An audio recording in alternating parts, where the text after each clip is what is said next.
새벽기도에 나오신 여러분들을 주님의 이름으로 환영합니다. 함께 샘물의 기도로 기도드리겠습니다. 마음 모아 샘물의 기도를 하나님께 드리겠습니다. 너희 모든 나라들아 여호와를 찬양하며 너희 모든 백성들아 그를 찬송할지어다. 우리의 예배를 받으시기에 합당하신 하나님, 주님의 귀하신 이름을 높여 찬양하며 베푸신 사랑과 은혜에 감사드립니다. 샘물이 온전히 주님만 높이는 참된 예배를 드리게 하시고 주의 임재와 영광을 보게 하소서. 가정을 위해 기도합니다. 여호와께서 집을 세우지 아니하시면 세우는 자의 수고가 헛되며, 가정을 세우신 하나님, 샘물의 자녀들이 부모님의 사랑과 헌신에 감사하며 마음 다해 순종하게 하시고 부모들은 자녀의 마음을 헤아리고 격려하며 신앙의 본을 보이게 하소서. 부부가 서로의 약점을 채워주는 돕는 배필이 되게 하시고 사랑과 존경, 용서와 감사의 표현이 풍성한 행복한 가정이 되게 하소서. 주님 안에 한몸된 교회와 성도를 위해 기도합니다. 너희도 성령 안에서 하나님이 거하실 처소가 되기 위하여 그리스도 예수 안에서 함께 지어져 가느니라.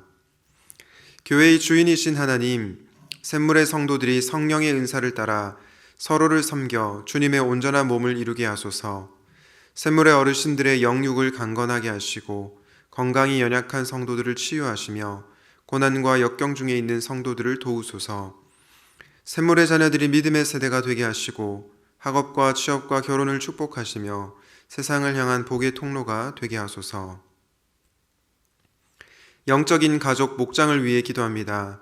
만일 한 지체가 고통을 받으면 모든 지체가 함께 고통을 받고 한 지체가 영광을 받으면 모든 지체가 함께 즐거워하느니라. 선한 목자이신 하나님, 목장을 섬기는 목자들을 축복하시고 섬김과 수고를 기억하소서. 샘물의 목장마다 기쁨과 슬픔을 함께 나누고 서로를 위해 뜨겁게 기도하며 치유와 회복이 있게 하소서. 이웃을 향한 섬김과 환대로 따뜻하고 즐거운 목장, 사람을 남기는 목장이 되게 하소서. 나라와 선교를 위해 기도합니다. 하나님은 온 땅의 왕이심이라 지혜이시로 찬송할지어다.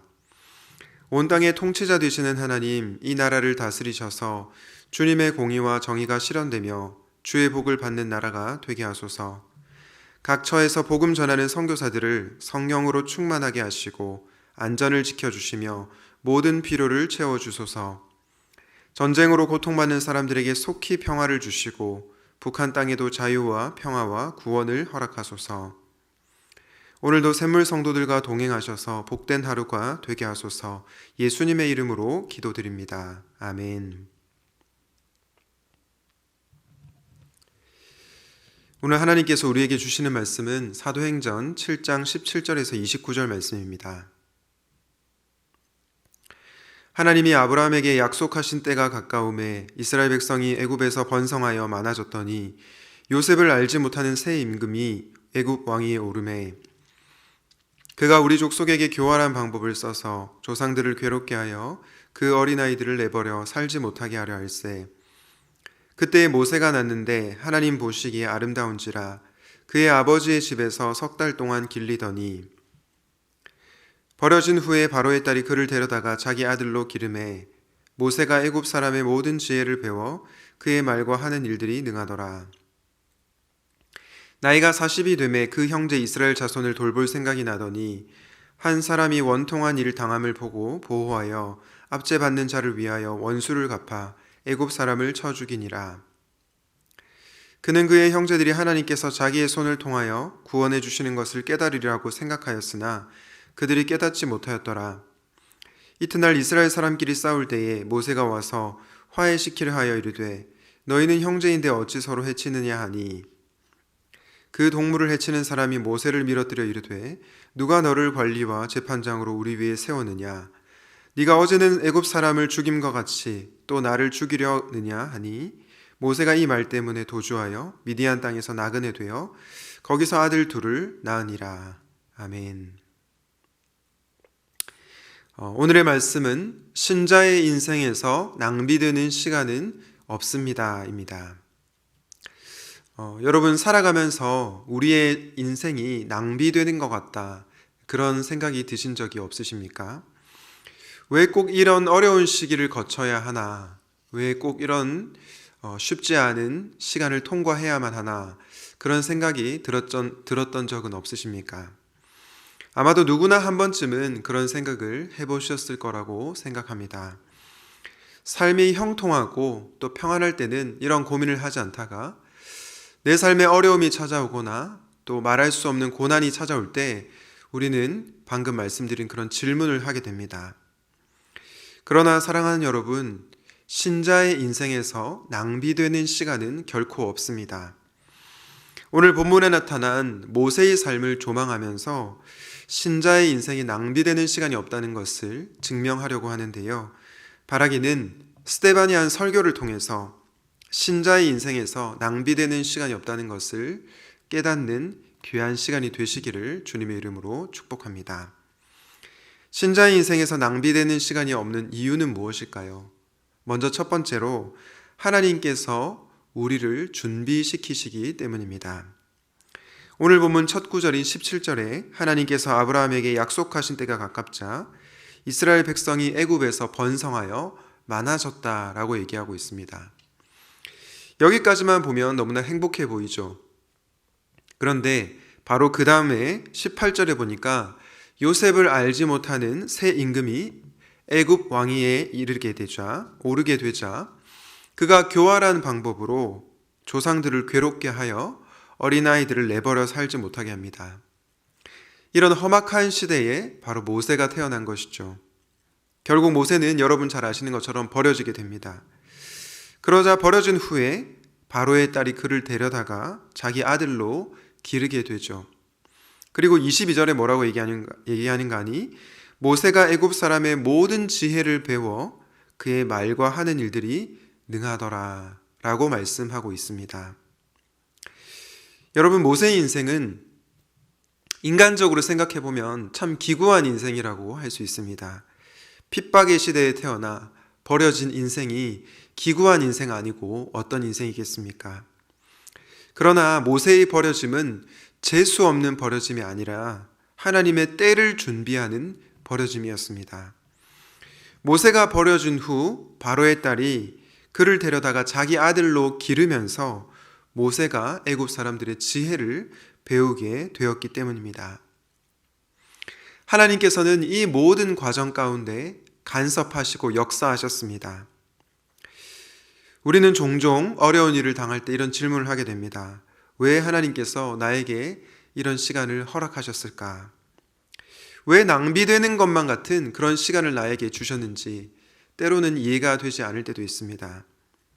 그러나 우리는 나중에 알게 됩니다. 이 낭비되는 것 같은 시간들이 우리의 인생에 꼭 필요한 시간이었다는 것을 나중에서야 깨닫게 됩니다. 이처럼 우리 하나님은 저와 여러분을 준비시키기 위해서 또 일하고 계십니다. 하나님께서는 우리를 준비시키신다는 것을 믿고 신자의 인생에 낭비가 없다는 것을 믿음으로 고백하시기를 주님의 이름으로 축복합니다.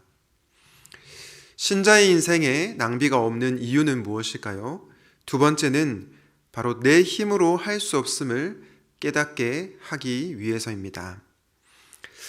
모세가 나이가 40이 되자 형제인 이스라엘 자손을 돌볼 생각이 났습니다. 그런데 자기 동족이 원통한 일을 당하는 것을 보고 원수를 갚기 위해서 어떻게 합니까? 애굽 사람을 쳐 죽이죠. 물론 그의 폭력 행위는 잘못되었지만 형제 이스라엘에 대한 그 애통한 마음을 우리가 눈여겨보아야 할 것입니다. 그리고 이튿날이 되어서 모세는 동족들끼리 서로 싸우는 자리에 나타나서 중재자의 역할을 하려고 하죠. 바로 그때 동료에게 해를 입히던 사람이 모세를 떠밀면서 뭐라고 얘기합니까? 누가 너를 관리와 재판장으로 우리 위에 세웠느냐라고 말을 하고 있습니다. 그러면서 어제는 애굽 사람을 죽인 것처럼 오늘은 나를 죽이려고 하느냐라고 이렇게 따지고 있습니다. 여러분, 모세는 이 말을 들었을 때 어떤 생각이 들었을까요? 여러 가지 복합적인 생각과 감정이 들었을 것입니다. 그런데 그 중에 한 가지는 내 힘으로는 되지 않는 일이 있구나, 나의 어떠함으로는 되지 않는 일들이 있구나 라는 그런 생각을 했을 것입니다. 모세는 애굽 사람의 모든 지혜를 배워 말과 하는 일이 능하였기에 모든 것을 할 수 있을 것이라는 자신감이 충만했을 것입니다.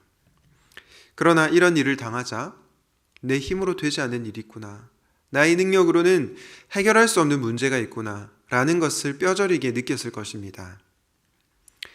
사랑하는 여러분, 현대사회가 저와 여러분에게 던지는 메시지는 무엇입니까? 바로 You can do it, 너는 모든 것을 할 수 있다, 이런 메시지이죠.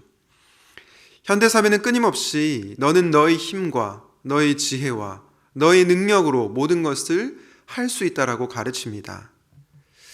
그런데 우리는 너무나 잘 알고 있습니다. 그것이 사실이 아니라는 것을요. 물론 우리가 노력해서 되는 것이 있습니다. 나의 힘과 지혜와 능력으로 풀려지는 어떤 문제들이 있습니다. 그러나 우리가 그렇게 될 때 빠지게 되는 함정은 무엇입니까? 교만해지죠. 내 삶의 주인이 하나님이 아니라 나라고 생각하게 됩니다. 그러면서 우리 주님을 의지하기보다는 내 힘으로 인생을 살아가려고 하는 것입니다. 그 결과로 우리의 삶에 하나님은 점점 없어지게 되는 것입니다. 사랑하는 성도 여러분, 내 힘으로 무언가를 할 수 없다고 느낄 때 우리는 좌절하게 되고 그 시간이 불필요한 시간이라고 생각할 수 있습니다. 그러나 그렇지 않습니다. 왜냐? 그 시간에 나의 한계를 발견하게 되고 또 나 자신을 돌아보는 그러한 시간이 되기 때문입니다. 여러분에게는 내 힘으로 해결할 수 없는 그러한 문제들이 있습니까? 그렇다면 그 시간이 결코 낭비되는 시간이 아님을 기억하십시오.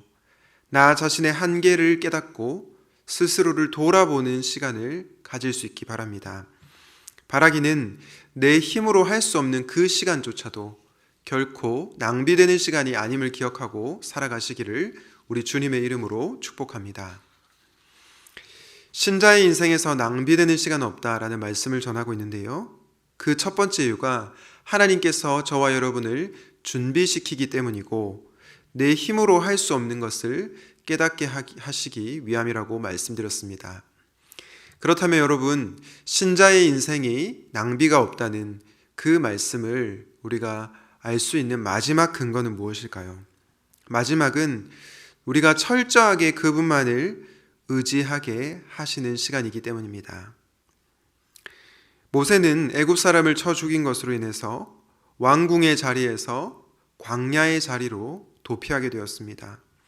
29절 말씀해 보니까 도주하여 미디안 땅에서 나그네로 살았다라고 말하고 있습니다. 여러분, 모세가 이 광야의 삶을 사는 동안 얼마나 힘들었겠습니까? 때로는 이 시간이 과연 나에게 필요한 시간일까? 왜 이렇게 낭비되는 것 같은 시간을 내가 살아야 하지? 그런 생각이 들었을 수 있습니다. 그러나 우리가 너무나 잘 알고 있듯이 모세가 경험하였던 광야의 시간은 결코 낭비되는 시간이 아니었습니다. 왜냐? 광야를 통해서 모세는 철저하게 하나님을 의지하는 법을 배우게 되었기 때문입니다. 광야라는 학교를 통해서 오직 주님만을 의지하는 그 훈련을 배웠기 때문입니다. 여러분, 모세의 인생을 120세인데요. 모세의 인생을 크게 세 부분으로 나눌 수 있습니다. 한 목사님이 모세의 인생을 이렇게 세 부분으로 나누더라고요. 태어나서 40세까지는 나는 할 수 있다. 처음 태어나서 40세까지는 나는 할 수 있다. 두 번째 시기인 40세부터 80세까지는 어떤 시기입니까? 나는 할 수 없다. 그리고 마지막 80에서 120세까지의 시간은 어떤 시간입니까? 내 힘으로는 할 수 없지만 하나님 안에서 나는 할 수 있다. 나는 할 수 있다. 나는 할 수 없다. 그리고 하나님 안에서 나는 할 수 있다. 이렇게 순차적으로 모세가 성장해 가고 있는 것입니다. 여러분, 이 설명이 좀 공감이 되십니까? 모세는 왕궁에 있을 때 자신감이 충만했죠. 나는 할 수 있다라는 정신으로 살았습니다. 그런데 그 이후에 그는 깨닫게 되었습니다. 내 힘으로 되지 않는 것이 있구나. 나의 능력으로 해결할 수 없는 문제가 있구나. 특별히 그는 광야의 시간을 거치면서 그런 경험을 뼈저리게 했습니다. 그런데 이 광야의 시간을 거치고 나자 하나님께서 어떻게 하십니까? 모세를 들어서 사용하시는 것을 보게 됩니다. 그러면서 모세는 자신은 할 수 없지만 하나님 안에서 놀라운 일들을 그의 말년에 하는 것을 보게 됩니다. 철저하게 하나님만을 의지하는 모세를 하나님께서 사용한 것입니다. 주 안에서 사랑하는 여러분, 때로는 우리는 광야의 시간을 통과하면서 왜 하나님께서 나에게 이런 낭비되는 것만 같은 시간을 허락하셨을까라고 질문하게 됩니다. 그러나 하나님께서는 광야 학교를 통해서 내 힘으로 할 수 없음을 깨닫게 하시고 철저하게 그분만을 의지하게 하십니다. 이런 관점에서 신자의 인생에서 낭비되는 시간은 결코 없습니다. 사랑하는 여러분, 오늘 여러분들이 모든 내용을 다 기억 못하셔도 좋습니다. 그러나 이것 하나만큼은 꼭 기억하십시오. 신자의 인생에서 낭비되는 시간은 결코 없습니다. 우리의 모든 생애 가운데 하나님께서 역사하시고 간섭하신다는 것을 기억하시고 믿음으로 오늘 하루도 살아가시기를 우리 주님의 이름으로 축원드립니다. 아멘. 오늘 말씀을 기억하면서 이렇게 기도하면 좋겠습니다. 하나님께서 우리를 준비시킴을 기억하시고 잘 준비되게 하여 주시옵소서. 내 인생의 광야를 통과할 때 내 힘으로 할 수 없음을 인정하게 하시고 철저하게 오직 주님만을 의지하게 하여 주시옵소서. 오늘 사남사밤 기도회를 통해서 살아계신 하나님을 경험하게 하옵소서. 이렇게 기도하도록 하겠습니다.